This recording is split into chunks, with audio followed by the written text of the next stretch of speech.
बिस्मिल्लाहिर्रहमानिर्रहीम। अस्सलाम वालेकुम डियर स्टूडेंट्स, मैं बशीर अहमद मुबशिर, आपका मैथमेटिक्स टीचर। आज हम मैथमेटिक्स 10th क्लास की बुक में से जो यूनिट नंबर 3 है उसका एक इंतहाई अहम क्वेश्चन समझेंगे। और ये वो क्वेश्चन है जो बोर्ड इम्तिहान में अक्सर पूछा भी जाता है। तो ये कुछ इस तरीके से वो पूछते हैं कि फाइंड फोर्थ प्रोपोर्शनल। आपने फोर्थ प्रोपोर्शनल मालूम करना और कोई नंबर 3 दिए गए होंगे तो आपने जो फोर्थ प्रोपोर्शनल है वो मालूम करना होगा। इसी तरह जो उर्दू मीडियम के स्टूडेंट्स होंगे उनके लिए क्या पूछा जाएगा क्वेश्चन, चौथा तनासब मालूम करें। तो ये 4 क्वेश्चंस दिए गए हैं, इनमें से कोई एक क्वेश्चन आपका बोर्ड इम्तिहान में पूछा जा सकता है। तो जो सबसे पहला क्वेश्चन है 5, 8, 15, उसको हमने किस तरीके से लिखना है। हमने कहना let x is the fourth proportional. अगर x हमारे पास फोर्थ प्रोपोर्शनल हो देन तो फिर हम इसको किस तरीके से लिखेंगे। ये जो 3 नंबर दिए गए हैं इनको आपने इस तरीके से लिखना है तरतीब के साथ, 5:8, फिर प्रोपोर्शन का आप साइन लगा देंगे, फिर ये लिख देंगे 15। तो पहले रेशो बाद में प्रोपोर्शन का साइन और इनकी तरतीब यूँ लिख देनी 5, 8 और 15। और ये जो आपने फोर्थ प्रोपोर्शन जो लेट किया हुआ है x, इसको आपने लास्ट में लिख देना है। उसके बाद आप क्या लिखते हैं, प्रोडक्ट ऑफ एक्सट्रीम। एक्सट्रीम में जो लास्ट वाली टर्म्स होती हैं और उनको मल्टीप्लाई करते हैं, यानी कि शुरू पे और जो लास्ट में टर्म्स दी गई हैं इन दोनों को आपने मल्टीप्लाई कर देना है। तो इसको आप लिखेंगे 5 × x। तो जो उर्दू मीडियम के स्टूडेंट्स होंगे वो क्या लिखेंगे, तरफैन का हासिल ज़रब। और इसी तरह जो प्रोडक्ट ऑफ मीन को कहते हैं वस्तैन। तो वस्तैन होता है दरमियान वाली टर्म्स। तो दरमियान 8 और 15 दिया गया, इन दोनों को आपने मल्टीप्लाई कर देना है। आप यूँ लिखेंगे 8 × 15। अब अगर हम 8 को 15 से मल्टीप्लाई करें तो हमारे पास जो आंसर आता है वो आता है 120। और इसी तरह ये क्या आ जाएगा 5x। जब 5 और x मल्टीप्लाई होंगे तो x इधर ही रहेगा, 5 इस साइड पर आकर डिवाइड हो जाएगा। अब जब 120 को 5 के ऊपर हम डिवाइड करेंगे तो हमारे पास आंसर कितना आ जाएगा 24।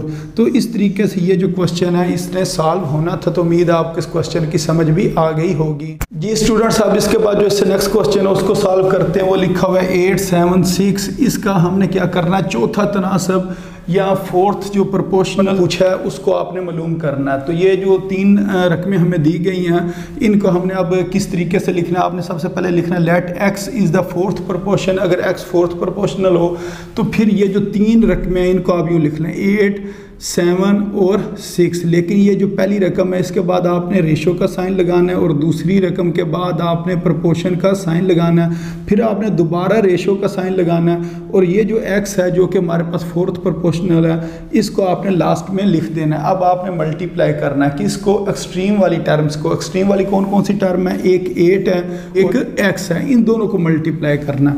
अगर 8 को मैं मल्टीप्लाई करूँ x के साथ तो इस तरीके से मैं इसको लिखूँगा। इसी तरह अब हमने 7 को मल्टीप्लाई करवाना है 6 के साथ। 7 और जब 6 मल्टीप्लाई होंगे तो इस जगह पर हम लिख देंगे। अब ये बन जाएगा 8x और ये कितना बन गया, ये बन गया हमारे पास 42।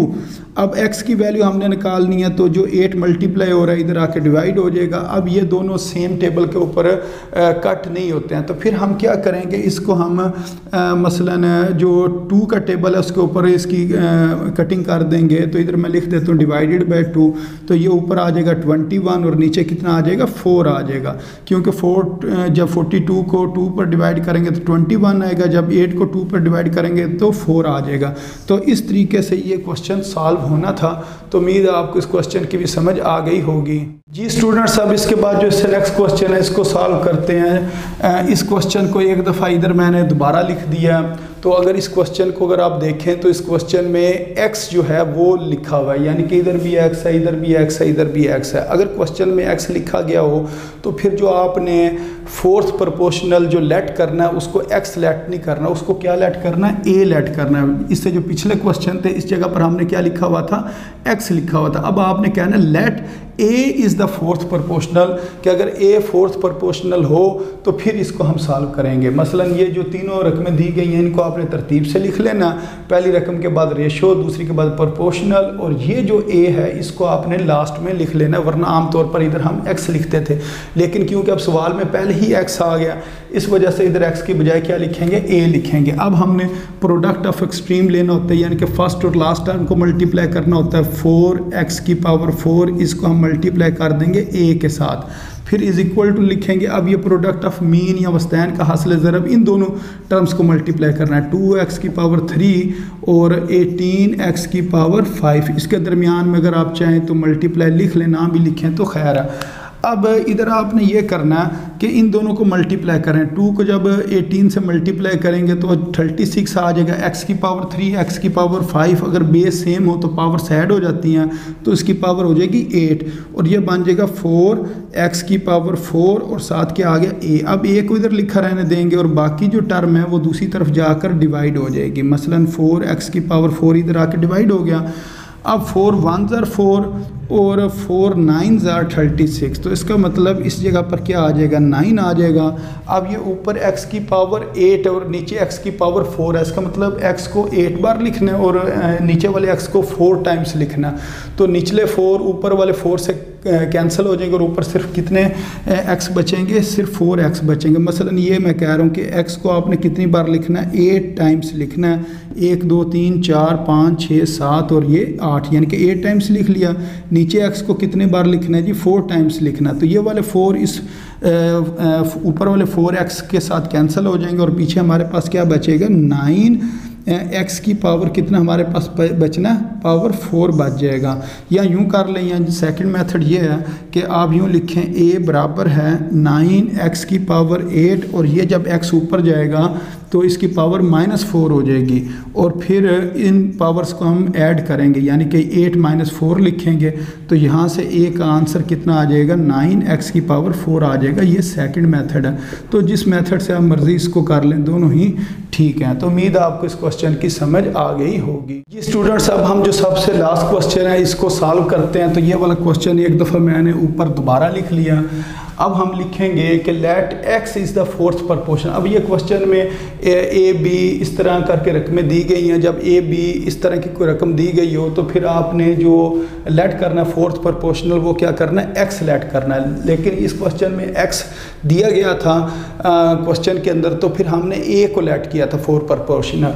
तो इस क्वेश्चन में हमने x को लेट कर लेना। अब ये जो तीनों नंबर्स हैं इनको इस तरतीब से लिखते हैं, 15 a की पावर 5 b की पावर 6, फिर रेशो 10 a की पावर 2 b की पावर 5, फिर प्रपोर्शन, फिर तीसरे नंबर वाली रकम लिख देंगे 21 या 21 a की पावर 3 b की पावर 3, फिर रेशो।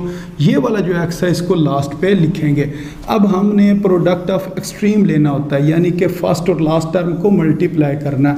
तो ये आ जाएगा 15 a की पावर 5 b की पावर 6, इसको हमने मल्टीप्लाई कर देना x के साथ और उसके बाद ये जो दोनों टर्म्स हैं मीन वाली, इन दोनों को मल्टीप्लाई करना। मसलन 10 a की पावर 2 b की पावर 5 मल्टीप्लाई 21 a की पावर 3 और b की पावर 3, इनको हमने मल्टीप्लाई करना। अगर 10 को मैं 21 से मल्टीप्लाई करूं तो 210 आ जाएगा।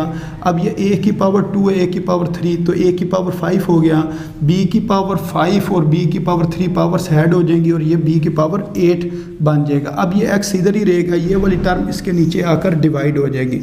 15 a की पावर 5 और b की पावर 6, तो 15 1s are 15 और 15 14 टाइम 210 होता है। इधर 14 आ जाएगा, a की पावर 5 a की पावर 5 ये कैंसिल हो जाएंगे। ये जो 6 है ऊपर जाकर -6 हो जाएगा, तो b की पावर 8 -6 हो गया, तो ये हमारे पास आंसर आ गया 14 b की पावर 2। तो इस तरीके से इस क्वेश्चन ने सॉल्व होना था। तो उम्मीद है आपको इस क्वेश्चन की समझ भी आ गई होगी। तो अपनी दुआओं में याद रखें। अस्सलामु अलैकुम वरहमतुल्लाहि वबरकातुहू।